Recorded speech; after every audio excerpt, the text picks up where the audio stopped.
Hey friends. So I started reading a book on the plane, and when I say reading, I mean listening to, obviously. The book is called Immunity to Change. It was one of these purchases that, I don't know how many of you are on Audible, but when you're on Audible, it's like anything else these days. Like they start to know who you are better than you know yourself. And so the recommendations are like, whoa, how did this book find me? It feels like it's the perfect, exact thing I need to be reading right now for this moment in my life. And Immunity to Change had a little bit that feeling when it popped up as recommended for you, and then I looked at some of the reviews and I looked at the synopsis and whatnot, and I was like, wow, they nailed it. Way to go, Audible algorithm. And I purchased it before I actually realized how old it was. And I don't know I don't know what the general consensus is these days, but a lot of times I feel like if I'm reading a research book that's like 15 years old, 14 years old, in this case, 2009, I believe it was published. If I'm reading a research book that's 14 years old, I sort of feel like maybe this has probably been included somewhere, or maybe I've come across it somewhere, or maybe the research has advanced significantly beyond where this book is. But almost luckily, I didn't get to have any of those thoughts because I had already purchased the book. So I started listening to it. And it's really what I recognized relatively in the first. I'm on I think I must have just finished chapter 3. Maybe I had some time on the plane because I flew to Chicago today, so I had 2.5 hours to listen to this thing. And what I realized pretty quickly was this book actually, I have come across some of this before. I've even done exercises that are similar to the ones here, to the ones that they're kind of being proposed. And basically the exercises are about finding choosing some big, they call it the one big thing, the thing that we want to change in our life. And then going to what is in the way. What behavior am I exhibiting that seems in contradiction to the change I'm trying to make?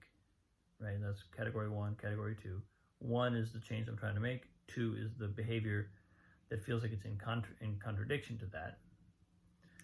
3 is what I've heard called the underlying commitment or the unconscious commitment, which is basically the thing that the behavior in category 2 is doing a really good job of serving. But because the thing in category 3 is something that we don't often see or don't acknowledge, or we can be completely oblivious to, unconscious of, we don't know that it's driving the behavior in column 2, which seems to be in direct opposition to, or at least in the way of, what we're looking for over here in column 1. So we want to make a change. We exhibit behavior that doesn't align with that, even after affirming and maybe potentially really over time getting feeling a really urgent desire to change. The behavior still doesn't. We still exhibit behavior that's in contradiction to that because of underlying commitments that we don't know we have, but that are more powerful. They're assuaging our sense of anxiety. They might be ways that we've coped with trauma in the past. Any number of ways we can get some kind of deep programming, but that's really what's driving our behavior, and which is why we can't get to the change that we want to make. And then they added a fourth category, which is big assumptions, which is basically an examination of, well, if my behavior in column 3 is what I believe below the surface, what does that assume about life? That's category 4. What does that propose that I believe about life, or about the world, or about people, or about myself, that may or may not be true, right? That'd be a good category to Byron Katie, that material, right? To kind of ask the question, is this true? Can I be sure that it's true? Etc. But what so it was interesting listening to these first couple chapters, because on some level I was like, oh yeah, well, this is stuff that I've heard any number of coaches use as a strategy for getting underneath behavior that's difficult to change, because it's hard to get, the point that they're trying to make is like, it's hard to, if you try and take an approach that just somehow overrides the behavior in column 2 in pursuit of the change or the goal in column 1, most likely that won't be effective, or at least it will be effective only for a very short time, because if column 3 is still active and we haven't actually either questioned or dissolved those underlying commitments, those underlying beliefs, then we can't make lasting change. And this is what they call immunity to change. It's the immunity to change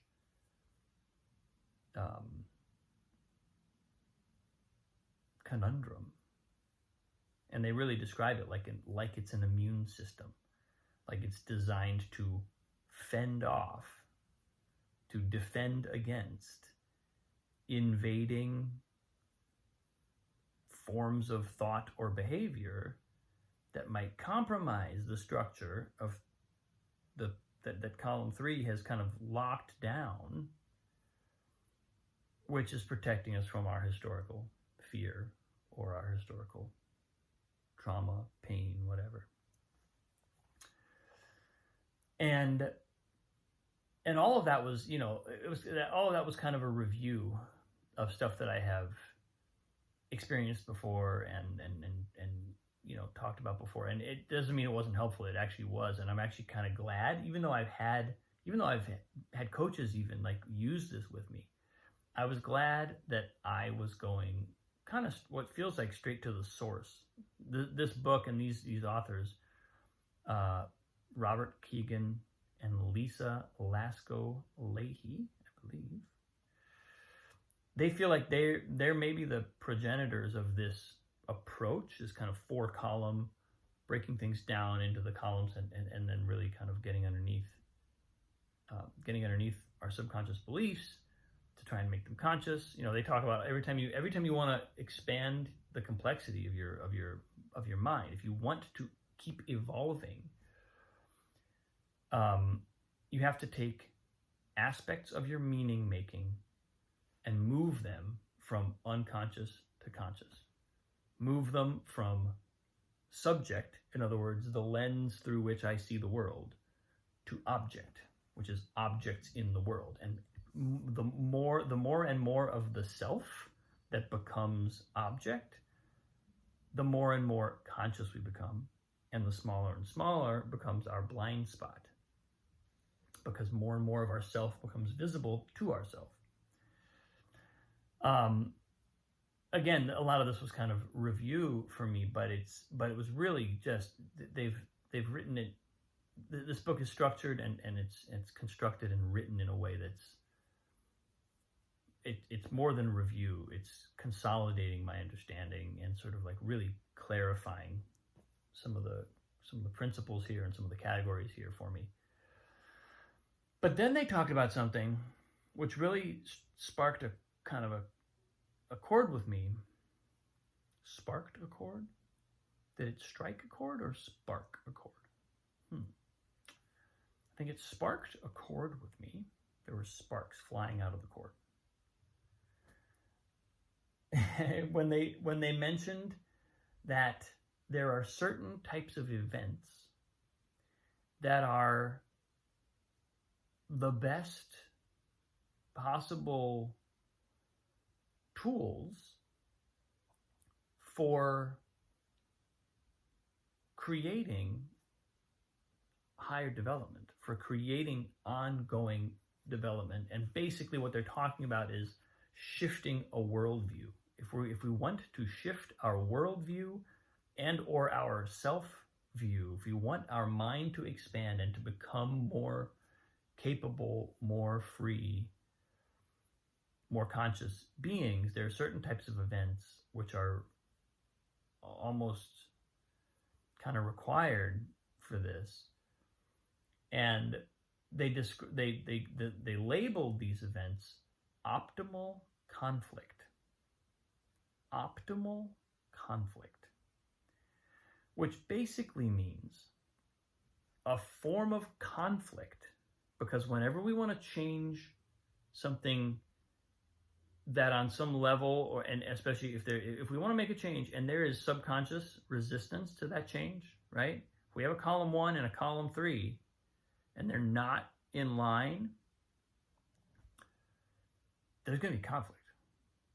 And I've talked about this on a number of posts. We're going to produce situations in the world that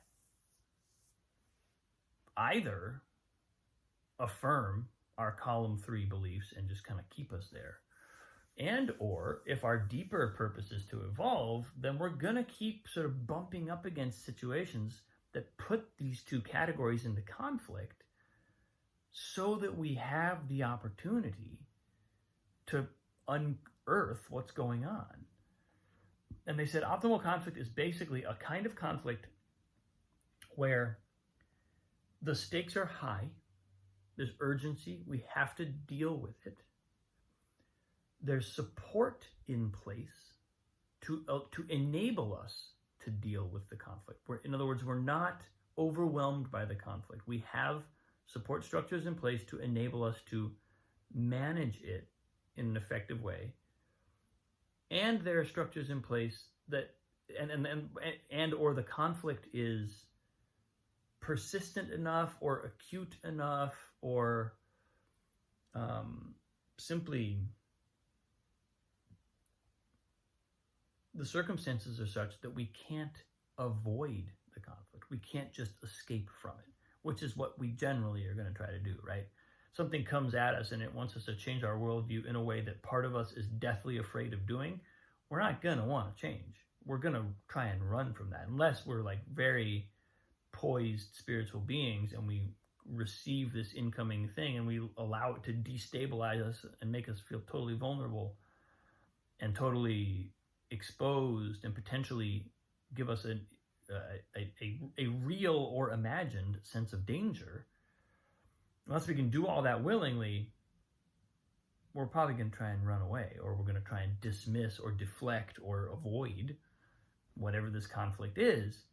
But optimal conflict doesn't allow that. Optimal conflict is such that you are in it. You gotta get through it. And there's support in place to help us get through it.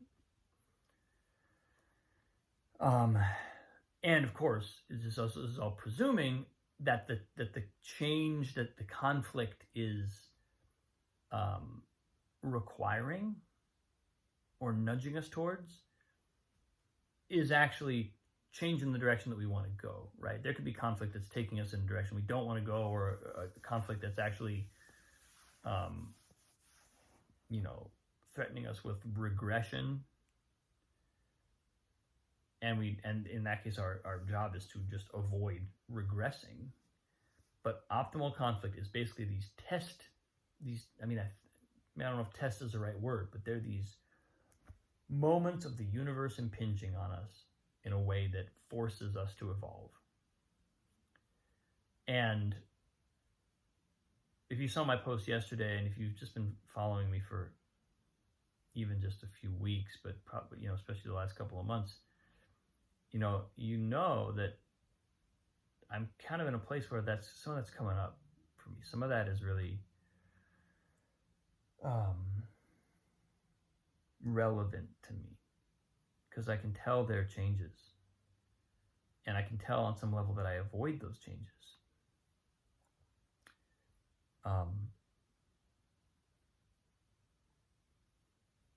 And in some ways, I would say the various structures and relationships that I have in my life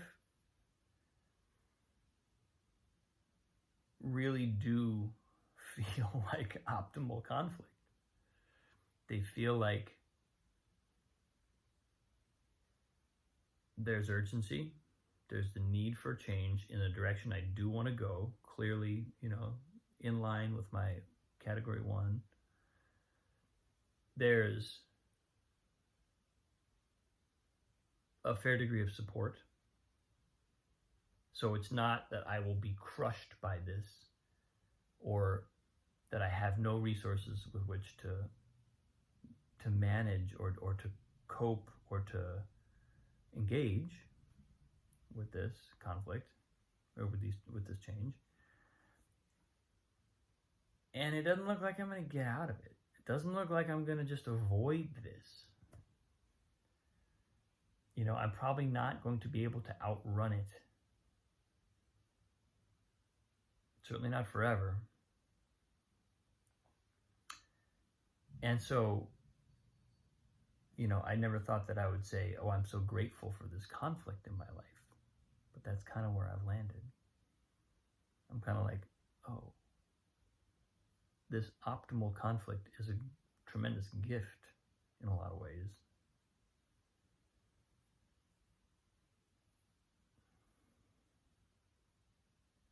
And I appreciate that. As intense as it is, and as much as it's kicking my ass, and as much as I may kick and scream,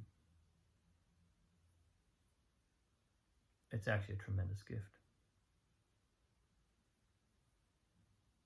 So I was grateful to have started that book today, kind of been building a baseline of,